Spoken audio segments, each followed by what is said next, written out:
Hello, ഞാൻ ശാന്തകുമാരി കുവൈറ്റാണ്. ഹരേ കൃഷ്ണ.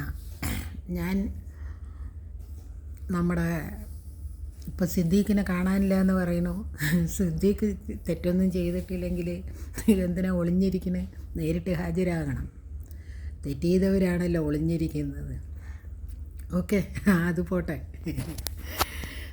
ഞാൻ പറയാൻ വന്നത് നമ്മുടെ പഴയ ഒരു സിനിമാ നടിയെ പീഡിപ്പിച്ച പീഡകനെ ജാമ്യം അനുവദിച്ചു എന്ന് പറയുന്നത് കേട്ടു. അതിനെക്കുറിച്ചാണ് ഞാൻ പറയുന്നത്. അപ്പോൾ ഈ ലോകത്തിൽ ഒരു പെണ്ണിൻ്റെ മാനത്തിനേക്കാളും വിലയുണ്ട് നോട്ടിന് എന്നുള്ളത് തെളിയിച്ച ഒരു കേസാണ് ഇപ്പോൾ ഈ കൊടിസുനിക്ക് ജാമ്യം കിട്ടിയത്. ഇനി ഒരു പെണ്ണിൻ്റെ മാനം പോയെങ്കിൽ അത് പോയത് തന്നെ.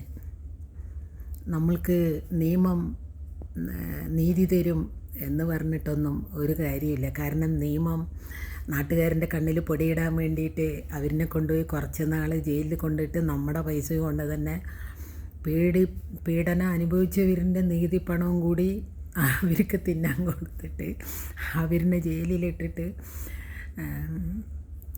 നന്നാക്കി എടുത്തിട്ട് വീണ്ടും അവരിങ്ങോട്ട് വിടും. എന്നിട്ട് അവർ അന്തസ്സായിട്ട് അവർ ജീവിക്കും. അപ്പം മാനം നഷ്ടപ്പെട്ടത് തന്നെ. അതിൻ്റെ കൂട്ടത്തിൽ മിണ്ടാതെ ഇരുന്ന ആ പീഡനം അനുഭവിച്ച സമയത്തുള്ള നാണക്കേട് മാത്രമേ ഉള്ളൂ, വേദനയുള്ളൂ. ഇത് പത്രത്തിലും വന്ന് എല്ലാവിടെയും അറിഞ്ഞ് നീതിയും കിട്ടിയില്ലെങ്കിൽ ഇതിൽ പരമൊരു നാണക്കേട് വേറെയുണ്ടോ?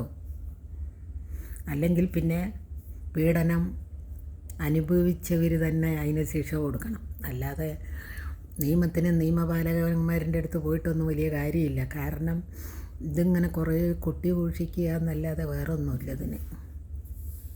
മനസ്സിലാവണ്ട. എന്നെ സംബന്ധിച്ചിട്ട് നമ്മുടെ ഇന്ത്യയിലെ നിയമത്തിനെയും എനിക്ക് വിശ്വാസമില്ല, നിയമപാലകന്മാരിനെയും വിശ്വാസമില്ല. കാരണം എന്താണെന്ന് പറഞ്ഞാൽ ആലുവയിൽ ഒരു 7 വയസ്സായ കുട്ടിനെ, ഞങ്ങളുടെ വാളയാറിലെ 2 പെൺകുട്ടികളിനെ, അതുപോലെ വയനാട് ഏതൊരു ഭാഗത്തൊരു കുട്ടിനെ എല്ലാം പീഡിപ്പിച്ച് കൊന്ന് കെട്ടിത്തൂക്കിയ എത്രയോ കാപാലകന്മാരിന്ന് വെളിയിലിറങ്ങി നടക്കുന്നുണ്ട്. അപ്പോൾ പൈസൻ്റെ മുകളിൽ പെണ്ണിൻ്റെ മാനത്തിന് യാതൊരു വിലയുമില്ല എന്നുള്ളതാണ് ഈ കേസുകളെല്ലാം വെച്ച് നോക്കുമ്പോൾ നമ്മൾക്ക് തോന്നുന്നത്. അല്ലെങ്കിൽ പിന്നെ ഒരു പെണ്ണിൻ്റെ മാനം പോയി, ഓക്കെ, അത് വാദിച്ച് അവൾക്കൊരു മാനം ഉണ്ടാക്കി കൊടുക്കണമെന്ന് നിയമപാലകന്മാരും കൂടി ചിന്തിക്കുകയാണെങ്കിൽ ഒരു സമയം അത് ചെയ്തവന് അതിന് അനുസരിച്ച് തക്ക ശിക്ഷ കൊടുക്കുകയായിരുന്നെങ്കിൽ ഒരു സമയം നമ്മൾക്കൊന്ന് ഇതാവാം. പക്ഷേ അതുമില്ല. കുറേ കാലം കഴിയുമ്പോൾ അവരിറങ്ങി വരും. എൻ്റെ അഭിപ്രായത്തിൽ ഒരു സ്ത്രീക്ക് അവളുടെ അനുവാദമില്ലാതെ അവളുടെ ശരീരത്തിൽ തൊടുന്നുണ്ടെങ്കിൽ, അതായത് സൗദിയിലും കുവൈറ്റിലും നടക്കുന്നത് മയക്കുമരുന്നുകൾ പിടിച്ചാൽ, കൊലപാതകം നടന്നാൽ, പീഡനം നടന്നാൽ കുവൈറ്റിൽ തൂക്കിക്കൊല്ലുക, സൗദിയിൽ കഴുത്തറുത്ത് കൊല്ലുക എന്നുള്ള നിയമമാണ്.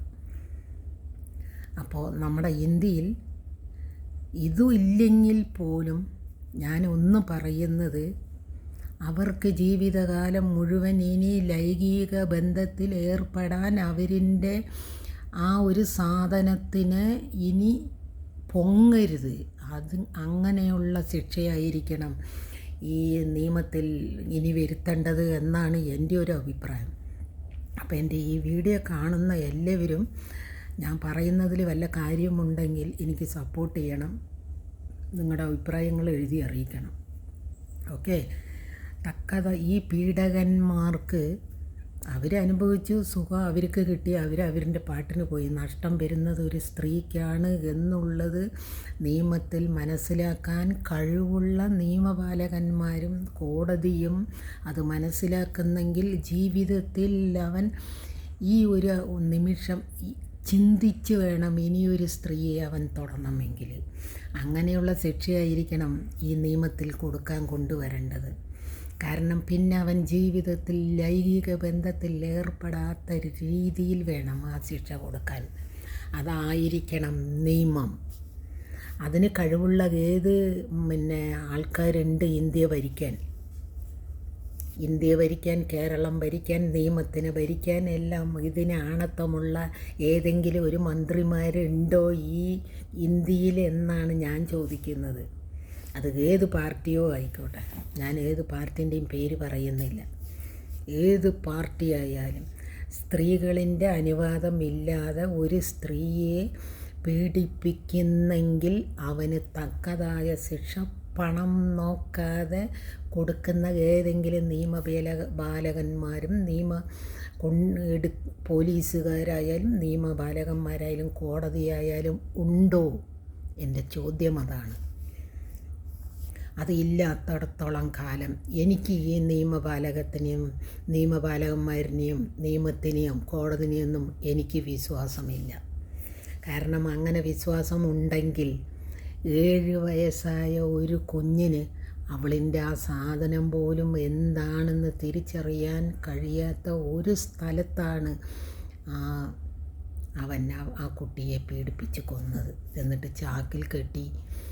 ഏറ്റവും വലിയ ക്രൂരമായ ഒരു അക്രമമായിരുന്നു വയനാട്ടിലും വാളയാറും ആലുവയിലും എല്ലാം നടന്നത്. എന്നിട്ട് അവർക്കൊക്കെ എന്ത് കിട്ടി? എന്തെങ്കിലും കൊടുത്തോ? ഇപ്പോൾ 10 കൊല്ലം 15 കൊല്ലം ജയിലിൽ കൊണ്ടിട്ടിട്ട് ആ വീട്ടുകാർക്ക് ഇതിൽ എന്തെങ്കിലും ഒരു സന്തോഷം കിട്ടിയോ? ഇല്ലെങ്കിൽ അവർ പറയണ എൻ്റെ മോളെ ചെയ്തതിന് അവൻ അനുഭവിക്കുന്നത് പോരാ ശിക്ഷ എന്ന് അവർക്ക് തോന്നുന്നുണ്ടെങ്കിൽ പിന്നെ ഈ ശിക്ഷ കൊണ്ട് നിങ്ങൾ നടത്തിയിട്ട് ഒരു 5 കൊല്ലം 10 കൊല്ലം 20 കൊല്ലം നിങ്ങൾ ജയിലിൽ കൊണ്ടിട്ടിട്ട് എന്താ കാര്യം? വല്ല കാര്യമുണ്ടോ? അതുകൊണ്ട് എൻ്റെ ഒരു അഭിപ്രായം ഞാൻ പറയുന്നത്, നമ്മളുടെ അനുവാദമില്ലാതെ ഒരുത്തൻ തൊട്ടിട്ടുണ്ടെങ്കിൽ ദയവ് ചെയ്ത് നിങ്ങൾ പബ്ലിസിറ്റി ചെയ്യാതെ, പോലീസ് നിയമങ്ങൾക്ക് കൊടുക്കാതെ, കാരണം നിയമം കിട്ടില്ല, അതുകൊണ്ട് നിയമത്തിന് കൊടുക്കാതെ നമ്മൾ ജയിലിൽ പോയി കിടന്നാലും കുഴപ്പമില്ല എന്ന് കരുതി സ്വന്തമായിട്ട്, ഞാനൊരു ഇതിൽ വായിച്ചായിരുന്നു, ഒരു മകളിനെ പീഡിപ്പിച്ചവനെ കൊന്ന ഒരച്ഛൻ ജയിലിൽ പോയിട്ട് വന്നത്. അതായിരിക്കണം നമ്മൾ ചെയ്യേണ്ടത്. ഒരിക്കലും പബ്ലിസിറ്റി ചെയ്ത് ഒരു പെണ്ണിൻ്റെ മാനം ആ പീഡിപ്പിച്ചതിനേക്കാളും കൂടുതൽ പീഡിപ്പിക്കുന്നത് പത്രങ്ങളും കോടതിയും വക്കീലുമാരും പോലീസുമാരും ഒക്കെ കൂടിയിട്ടാണ്. പീഡനം എന്ന് പറയുന്നത് ഒരു 5 നിമിഷത്തെ ഒരു കാര്യമുള്ളൂ. പക്ഷേ ആ കുട്ടിനെ വീണ്ടും വീണ്ടും വീണ്ടും വീണ്ടും പീഡിപ്പിക്കുന്നത് കോടതിയിൽ വെച്ചാണ്, പോലീസുകാരാണ്, നിയമങ്ങളാണ്. അതിന് കയ്യിൽ നല്ലത് എന്താണെന്നറിയോ? കേസ് കൊടുക്കരുത്. കേസ് കൊടുക്കാതെ അതിന് സമയത്തിന് പകരം വീട്ടണം. അതാണ് വേണ്ടത്. എൻ്റെ അഭിപ്രായമാണ് ഞാൻ പറയുന്നത്. ഞാൻ ഈ പറയുന്ന കാര്യത്തോട് നിങ്ങൾ യോജിക്കുന്നുണ്ടെങ്കിൽ അഭിപ്രായം എഴുതി അറിയിക്കണം. വീഡിയോ ഒരുപാട് നീണ്ടു പോകുന്നുണ്ട്. അപ്പോൾ എല്ലാവരും സുഖമായി ഇരിക്കുന്നുണ്ട് എന്ന് ഞാൻ കരുതുന്നു. ഇതിൻ്റെ അഭിപ്രായങ്ങൾ ദയവ് ചെയ്തിട്ട് എനിക്കിതൊന്ന് എഴുതി അറിയിക്കണം. ഓക്കെ, എല്ലാവരും ഷെയർ ചെയ്യണം, എല്ലാവരും ലൈക്ക് അടിക്കണം. Okay, by.